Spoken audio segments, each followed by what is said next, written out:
Hey everyone! Welcome to Update X24H, your go-to channel for the latest news, hottest dramas, breaking stories, and all the buzz from the world of entertainment.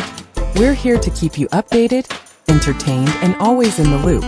Hit that subscribe button and join our growing family, because here at Update X24H, we bring you the news that matters, the drama you love, and the stories you can't miss. Thanks for being part of our community. Let's stay connected, stay updated, and keep the good vibes rolling. A father figure steps into the light. A mysterious recording surfaces. And a dream, was it comfort or a warning? Tonight, we follow a trail of whispers to ask a simple question. What truly matters when truth and memory collide? Before we go any further, let us set a respectful frame for what follows. Much of what you may have seen shared online is still being discussed publicly and has not been independently verified by trusted, on-the-record sources. We will not play, imitate, or dramatize any alleged recordings, nor will we circulate material that could distress families, compromise ongoing inquiries, or reward those who profit from shock. Our aim tonight is measured and humane, to examine what is known, to describe what is merely alleged, and to acknowledge what remains uncertain. When we refer to information, we will differentiate clearly between verified timelines, public statements, and community discussion. We will avoid naming private individuals who have not chosen the spotlight, and we will decline to platform speculation that leans on insinuation rather than evidence. If stronger sources emerge later, we will update our understanding in good faith and correct any errors with the same visibility as our original words. This approach is not about dulling emotion, it is about channeling it responsibly. Grief, admiration, and frustration are all natural responses when a beloved public figure is involved, but dignity must lead the way. Where cultural practices, memorial rituals, or spiritual interpretations are mentioned, we will treat them with sensitivity, recognizing that comfort and meaning differ across countries and communities. If you have personal experiences to share, please choose language that is compassionate, factual where possible, and mindful of those who are still healing. If you are struggling, consider pausing, taking care of yourself, and returning when you feel ready. We invite you to listen with patience, to question with kindness, and to hold two truths at once. That stories on social media can contain clues, and that they can also distort. Our responsibility is to weigh timelines, compare sources, and ask what consequence our sharing may have in the real world. We will focus on dates, documents, and accountable testimony rather than rumors, and we will prioritize the human beings at the center of this story over the noise around them. With that shared understanding, let us proceed carefully, seeking clarity where it can be found, naming uncertainty where it cannot, and keeping compassion at the heart of every sentence. He appears in the narrative not as a headline to be debated, but as a human presence shaped by years of proximity, a mentor who offered craft notes between takes, a steady hand when schedules ran long, the person who knew which scenes had cost the most courage. In many East Asian contexts, the language of godfather or adoptive elder is elastic. It can suggest sponsorship, guardianship, or simply a bond of guidance that grows inside high-pressure industries where family is often borrowed rather than born. To understand him fairly, we begin with the grammar of mentorship itself, the quiet rituals of showing up, the pragmatic kindness of a ride home after midnight, the discipline of telling hard truths without humiliating the learner. If he steps forward now, it may be because silence has started to feel like neglect, because grief has tipped private memory into public duty, or because a swirl of rumor has obscured the simple, stubborn facts he believes he can set straight. Motive can be complicated without being sinister. It can be a braid of loyalty, conscience, and the wish to protect a legacy from the erosion of speculation.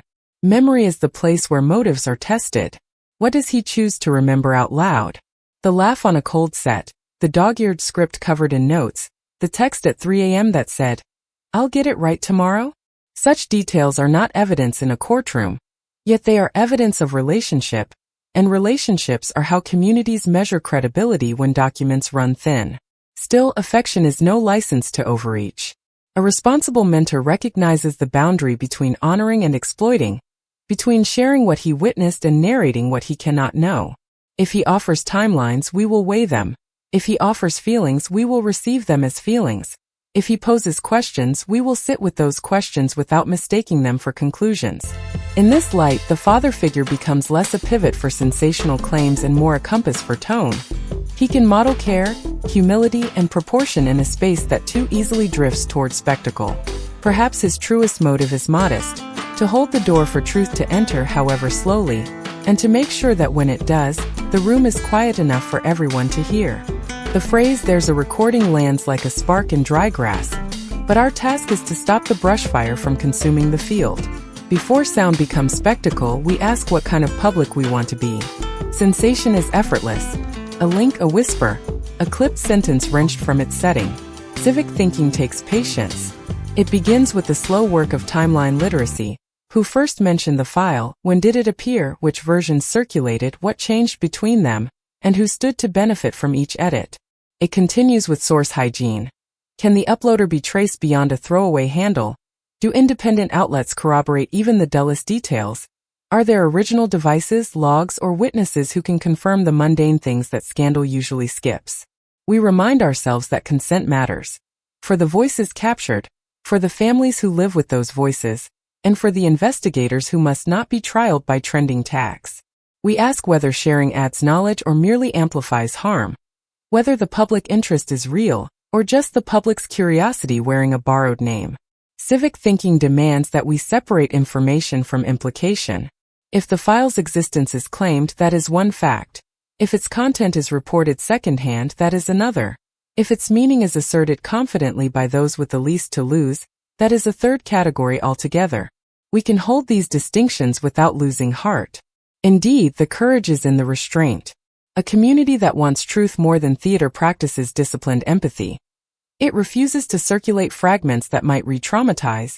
It resists the urge to solve a case with a single clip, and it leaves room for official processes to do their work while still asking proportionate, well-documented questions. There is also a constructive path for ordinary viewers.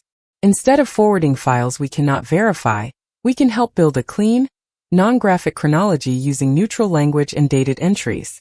We can note contradictions without attacking people, and we can elevate corrections with the same energy we once gave to rumors. We can encourage creators and platforms to adopt transparent standards for sensitive material, clear labeling of unverified claims, warnings before distressing content, and policies that prioritize dignity over clicks. Most of all, we can remember that truth often arrives quietly, through paperwork, through patient interviews, through the unshowy testimony of those who were there.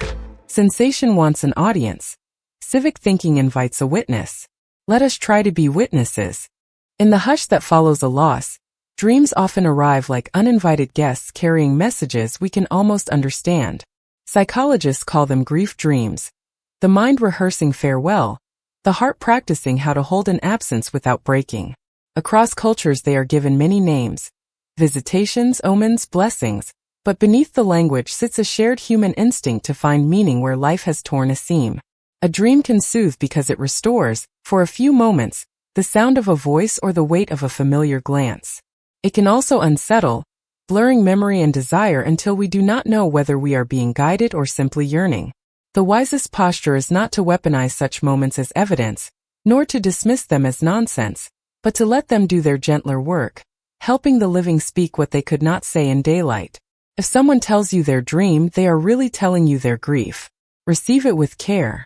Let the image be a candle, not a verdict. Meaning, when it comes, tends to be modest. A nudge towards patience, a reminder to be kind, a permission to move while still remembering. That is enough. When headlines fade, the question that remains is simple. How do we make the next set kinder and safer for everyone who steps onto it? Real change begins with ordinary, repeatable habits rather than grand gestures. A call sheet that lists an on-set safety lead, and a confidential mental health contact. A first-hour briefing where newcomers are told their rights as clearly as their cues. A choreography of late-night transport so nobody walks out alone at 2 in the morning. Contracts written in plain language with emergency procedures on the first page, not the last. Supervisors trained to recognize distress, and empowered to pause a scene without career penalty. Anonymous reporting that produces visible outcomes, rather than silent folders. Unions and studios agreeing that well-being is part of the budget, not an optional extra. fans and viewers supporting productions that publish their safeguards, rewarding transparency over mystery. None of this requires a hero, it requires a culture. The industry is at its best when it remembers that a set is a temporary village where dignity must be the default. If we can normalize care with the same efficiency that we schedule cameras, then the legacy of painful stories will be fewer, and the art we make together will be braver. When the noise recedes, what remains is not the clamor of speculation but the steady contour of a life. The work finished with care, the kindness is no camera captured, the courage to begin again after disappointment. Legacy is not assembled from trending threads. It is made from the quiet disciplines that colleagues remember and the humane choices that strangers feel.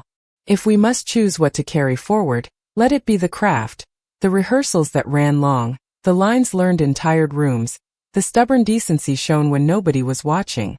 Let it be the impulse to lift others, mentoring a younger actor, funding a workshop where a shy voice finds its stage, adding one more name to the call sheet so the burden is shared. We honor the past not by repeating every rumor, but by practicing the values that would have made tomorrow's set kinder. In time, the loudest theories fade, but the art endures, and so does the difference made in small circles. Families steadied, crews protected, audiences moved to gentleness. Memory cannot change what happened, but it can change what happens next. If our remembrance becomes a habit of care, then the story does not end with loss. It continues as a promise kept. When rumors grow louder, truth often speaks softly, through dates, documents, and the dignity with which we discuss them. Thank you for choosing empathy over outrage and context over clicks. If this thoughtful approach resonates with you, please subscribe to Update X24H, tap the bell, and share this video with someone who prefers clarity over chaos. Thank you for watching and for keeping the conversation kind. Stay well and see you in the next story.